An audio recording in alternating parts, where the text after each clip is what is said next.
നാമത്തിന് മഹത്വം ഉണ്ടായിരിക്കട്ടെ.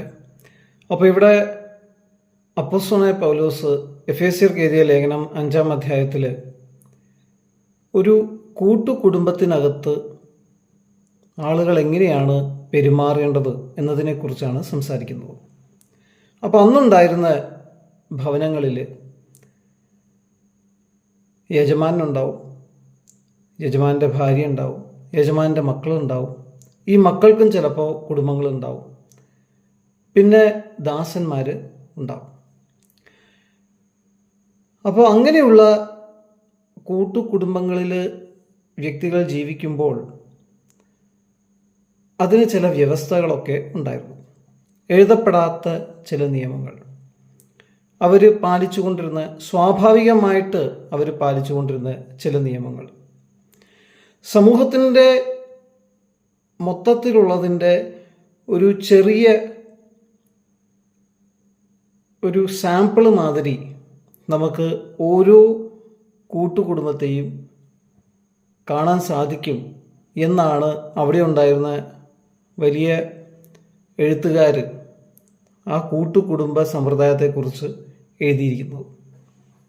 അപ്പോൾ ഒരു സമൂഹത്തിനകത്ത് ഏത് രീതിയിലാണ് കാര്യങ്ങൾ നടക്കുന്നത് എന്നത് നമുക്ക് മുഴുവനായിട്ട് മനസ്സിലാക്കാനായിട്ട് സാധിക്കണമെങ്കിൽ ഈ കൂട്ടുകുടുംബങ്ങൾക്കകത്ത് എങ്ങനെയാണ് പവർ ഡൈനാമിക്സ്, ഏത് രീതിയിലാണ് റിലേഷൻഷിപ്പ്, വ്യക്തികൾ തമ്മിലുള്ള ബന്ധം, അവരുടെ ഇടയിലുള്ള അതിൽ ഏറ്റക്കുറച്ചിൽ, അതിൽ ആരാണ് വലിയവൻ ആരാണ് ചെറിയവൻ, അങ്ങനെയുള്ള കാര്യങ്ങളൊക്കെ നോക്കിയാൽ തന്നെ നമുക്ക് മനസ്സിലാക്കാൻ സാധിക്കും എന്നാണ് അന്ന് ആ കാലഘട്ടത്തിൽ ജീവിച്ചിരുന്ന എഴുത്തുകാർ അതിനെക്കുറിച്ച് എഴുതിയിരിക്കുന്നത്.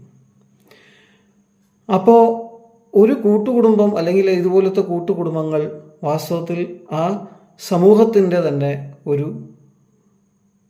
പ്രതിഫലനമാണ്, അതിൻ്റെ ഒരു സാമ്പിളാണ്. അതിൻ്റെ ഇപ്പോൾ നമ്മൾ പറയില്ലേ മാക്രോ കോസം, അതിൻ്റെ മൈക്രോ കോസം. അപ്പോൾ എൻ.ടി. റൈറ്റ് പോലുള്ള വലിയ എഴുത്തുകാരൊക്കെ ഉപയോഗിക്കുന്ന ഒരു കാറ്റഗറിയാണ് ഈ മൈക്രോ കോസം, മാക്രോ കോസം.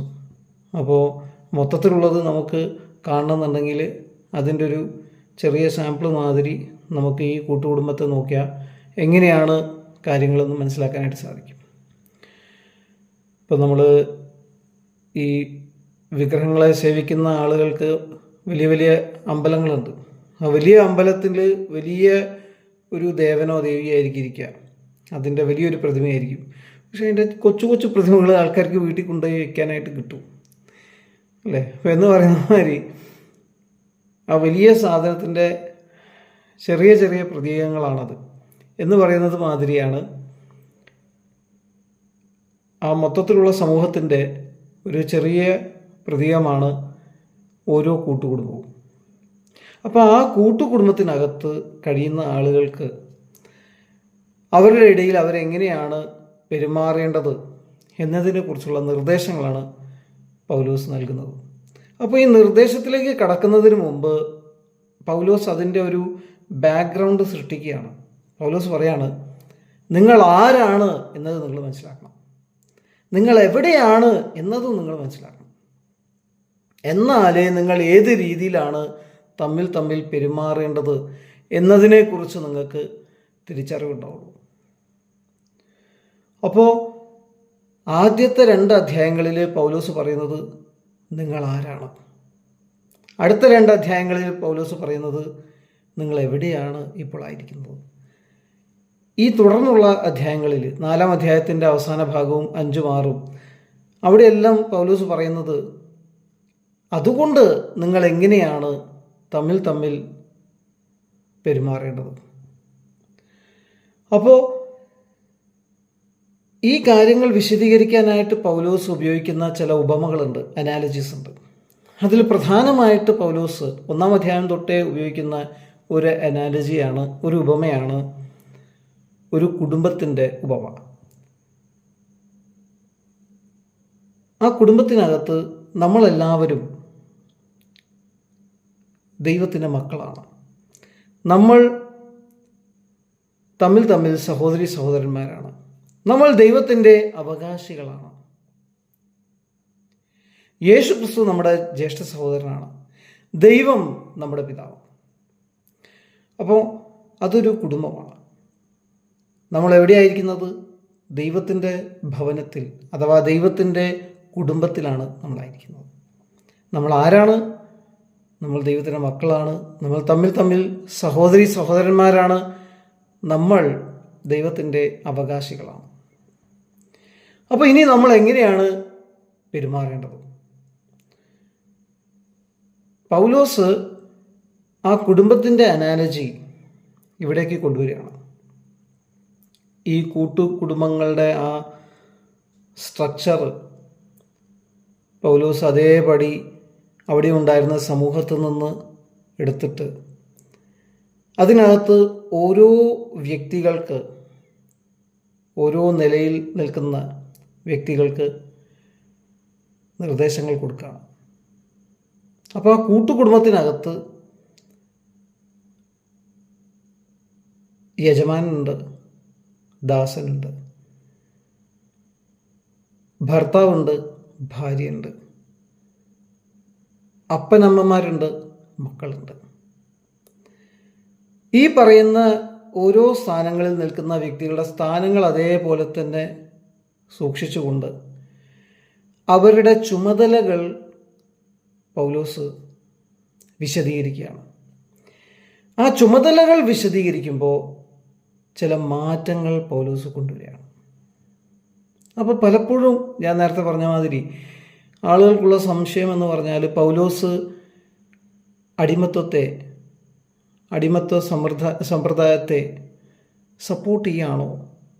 ദാസന്മാർ സ്വതന്ത്രരായി പോകണം എന്ന് പറഞ്ഞതിന് പകരം ദാസന്മാർ യജമാനന്മാർക്ക് കീഴ്പ്പെടണം, അവരെ ബഹുമാനിക്കണം, ദൈവത്തിന് എന്ന പോലെ അവരെ സേവിക്കണം എന്നൊക്കെ പൗലോസ് പറയുമ്പോൾ ആ ദാസത്വത്തിൻ്റെ ആ സമ്പ്രദായത്തെ, അടിമത്വത്തിൻ്റെ ആ സമ്പ്രദായത്തെ പൗലോസ് സപ്പോർട്ട് ചെയ്യാണ് എന്ന് നമുക്ക് തോന്നാനുള്ള സാധ്യതയുണ്ട്. എന്നാൽ അങ്ങനെയല്ല എന്ന് ഞാൻ കഴിഞ്ഞ വീഡിയോയിൽ തെളിയിച്ചു. അതേമാതിരി ഈ കുടുംബത്തിനകത്തുള്ള ബാക്കിയുള്ള വ്യക്തികളെ നമ്മൾ നോക്കിയാൽ സ്ത്രീകളുണ്ട്, കുട്ടികളുണ്ട്, ഭർത്താക്കന്മാരുണ്ട്, മാതാപിതാക്കളുണ്ട്. അവരുടെ ഇടയിലുള്ള പവർ ഡൈനാമിക്സ്, അവരുടെ ഇടയിലുള്ള റിലേഷൻഷിപ്പ് ഡൈനാമിക്സ്, അവരുടെ ഇടയിലുള്ള അവരെങ്ങനെയാണ് തമ്മിൽ പെരുമാറേണ്ടത്, അവരുടെ ഇടയിലുള്ള ശക്തിയുടെ ഡൈനാമിക്സ് പൗലോസ് വിശദീകരിക്കുന്നത് ഒരു പ്രത്യേക രീതിയിലാണ്. അതിനൊരു പാറ്റേൺ ഉണ്ട്, അതിനൊരു എന്താ പറയുക, നമുക്ക് മനസ്സിലാക്കാൻ പറ്റുന്ന, ഡിറ്റക്റ്റ് ചെയ്യാൻ പറ്റുന്ന രീതിയിലുള്ള ഒരു ഫ്രെയിം വർക്ക് ഉണ്ട്. അപ്പോൾ പൗലോസ് ആദ്യം കൽപ്പനകൾ കൊടുക്കുന്നത് ആർക്കാണ് എന്ന് ശ്രദ്ധിക്കുക. നമ്മൾ വിചാരിക്കുന്നത് പുരുഷന്മാർക്കാണ് പൗലോസ് കൽപ്പന കൊടുക്കുക എന്നാണ്. എന്നാൽ അങ്ങനെയല്ല. നമ്മളിത് വായിക്കുമ്പോൾ പൗലോസ് പറയാണ്, ഭാര്യമാരെ കർത്താവിന് എന്ന പോലെ സ്വന്തം ഭർത്താക്കന്മാർക്ക് കീഴടങ്ങുവിൻ. ക്രിസ്തു ശരീരത്തിൻ്റെ രക്ഷിതാവായി സഭയ്ക്ക് തലയാകുന്നത് പോലെ ഭർത്താവ് ഭാര്യയ്ക്ക് തലയാകുന്നു. എന്നാൽ സഭ ക്രിസ്തുവിന് കീഴടങ്ങിയിരിക്കുന്നത് പോലെ ഭാര്യമാരും ഭർത്താക്കന്മാർക്ക് സകലത്തിലും കീഴടങ്ങി ഇരിക്കണം. അപ്പോൾ ആദ്യം തന്നെ ബലഹീനയായ, ശക്തിയില്ലാത്ത, വീക്കർ സെക്സ് ആയിരിക്കുന്ന, ഫെയറർ സെക്സ് ആയിരിക്കുന്ന ഭാര്യയ്ക്കാണല്ലോ പൗലോസ് ഇങ്ങനെയൊരു അനുസരിക്കാൻ ബുദ്ധിമുട്ടുള്ള കൽപ്പന കൊടുക്കുന്നത് എന്ന് കാണുമ്പോൾ നമുക്ക് ചിലപ്പോൾ തോന്നും പൗലോസ് സ്ത്രീകളുടെ സ്വാതന്ത്ര്യത്തിനും സമത്വത്തിനും ഒക്കെ എതിരാണ്. എന്തുകൊണ്ടാണ് ഈ സ്ത്രീകൾക്ക് ആദ്യം പൗലോസ് കൽപ്പന കൊടുക്കുന്നത്? നമുക്കറിയാം, നമ്മൾ 1-ാം അധ്യായം തൊട്ടേ നമ്മൾ കാണുന്ന ചില കാര്യങ്ങളുണ്ട്. പൗലോസ് ദൈവസഭയെ വന്ദനം ചെയ്യുന്നു. ആ ദൈവസഭയെ വന്ദനം ചെയ്യുമ്പോൾ പൗലോസ് അവരെ വിളിക്കുന്നത് വിശുദ്ധർ എന്നാണ്. അങ്ങനെയാണ് പൗലോസ് തുടങ്ങുന്നത്.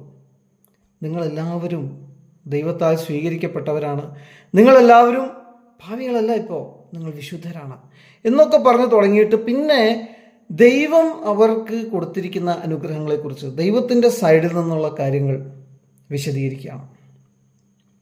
ഈ ഒരു പാറ്റേൺ നമുക്ക് തുടർമാനമായിട്ട് ഈ ലേഖനത്തിൽ കാണാനായിട്ട് സാധിക്കും. ആദ്യം പൗലോസ് മനുഷ്യരെയാണ് സംബോധന ചെയ്യുന്നത്. പിന്നെയാണ് ആ ദൈവത്തിൻ്റെ അവരോടുള്ള കമ്മിറ്റ്മെൻറ്റിനെ കുറിച്ച്, അവരോടുള്ള പ്രതിബദ്ധതയെക്കുറിച്ച്, അവരോടുള്ള വിശ്വസ്തതയെക്കുറിച്ച് പൗലോസ് ആഴത്തിൽ വിശദീകരിക്കുന്നത്. അപ്പോൾ ഇവിടെ സ്ത്രീകൾ എന്ന് പറയുന്നത് ഈ കൂട്ടുകുടുംബ സമ്പ്രദായത്തിൽ ശക്തിയില്ലാത്ത അല്ലെങ്കിൽ ബലഹീനരായ അല്ലെങ്കിൽ നമ്മൾ കുറഞ്ഞത് എന്ന് പറയുന്ന ഒരവസ്ഥയിൽ നിൽക്കുന്ന, താഴ്ന്ന എന്ന് പറയുന്ന ഒരവസ്ഥയിൽ നിൽക്കുന്ന വ്യക്തികളാണ്. അവർക്കാണ് പൗലോസ് ആദ്യം കൽപ്പന കൊടുക്കുന്നത്. പൗലോസ് അവരോട് പറയാണ്, നിങ്ങൾ എന്ത് ചെയ്യണം? നിങ്ങൾ നിങ്ങളുടെ ഭർത്താവിനെ കീഴ്പ്പെടണം. എങ്ങനെ കീഴ്പ്പെടണം? ഇവിടെ ചില ആളുകൾ ചെയ്യുന്ന ഒരു പരിപാടിയുണ്ട്. അവർ ഇതിൻ്റെ 21-ാമത്തെ വാക്യം കൂടെ ചേർത്ത് വായിക്കും. ക്രിസ്തുവിൻ്റെ ഭയത്തിൽ അന്യോന്യം കീഴ്പ്പെട്ടിരിക്കുകയും. അപ്പോൾ അവിടം തൊട്ടിട്ട് വേണം നമ്മൾ ഈ പറയുന്ന സെക്ഷൻ വിഭാഗിക്കാൻ എന്ന് പറഞ്ഞുകൊണ്ട് അവർ പറയും, നമ്മളെല്ലാവരും തമ്മിൽ കീഴ്പ്പെടേണ്ടതാണ്. എന്നിട്ട് ഒരു കുടുംബത്തിനകത്ത് ഭാര്യ ഭർത്താവിന് കീഴ്പ്പെടണം എന്നതിനെക്കുറിച്ചാണ് പൗലോസ് സംസാരിക്കുന്നത്. നിങ്ങൾ അങ്ങനെ പറഞ്ഞാലും ശരി, അങ്ങനെയല്ല ഇത് ഡയറക്റ്റായിട്ട് പറഞ്ഞാലും ശരി, ഇവിടെ വളരെ വ്യക്തമായിട്ട് ഭാര്യയോട് പൗലോസ് പറയുന്നത് കീഴടങ്ങണം എന്നാണ്. മാത്രമല്ല ഭർത്താവിനെ ബഹുമാനിക്കണം എന്നാണ്. എങ്ങനെ ബഹുമാനിക്കണം?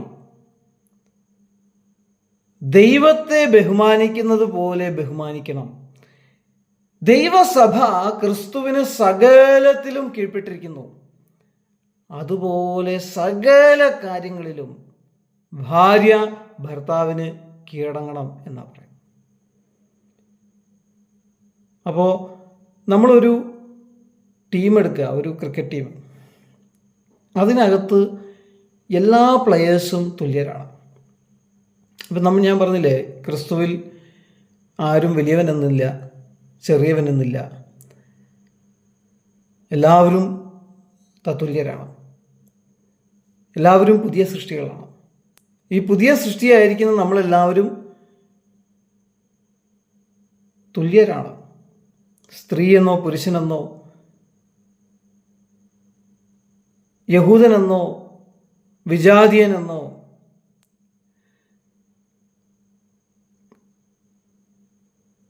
ഭർത്താവെന്നോ ഭാര്യയെന്നോ യജമാനനോ ദാസനോ എന്നോ ഒന്നും എന്തിലില്ല? ക്രിസ്തുവിലില്ല. ഇവരെല്ലാവരും ദൈവത്തിൽ സമരാണ്. എന്നിരുന്നാലും ഇവർക്കെല്ലാവർക്കും ഉള്ള ദൗത്യങ്ങൾ, ഇവർക്കെല്ലാവർക്കും ഉള്ള ചുമതലകൾ വ്യത്യസ്തമാണ്.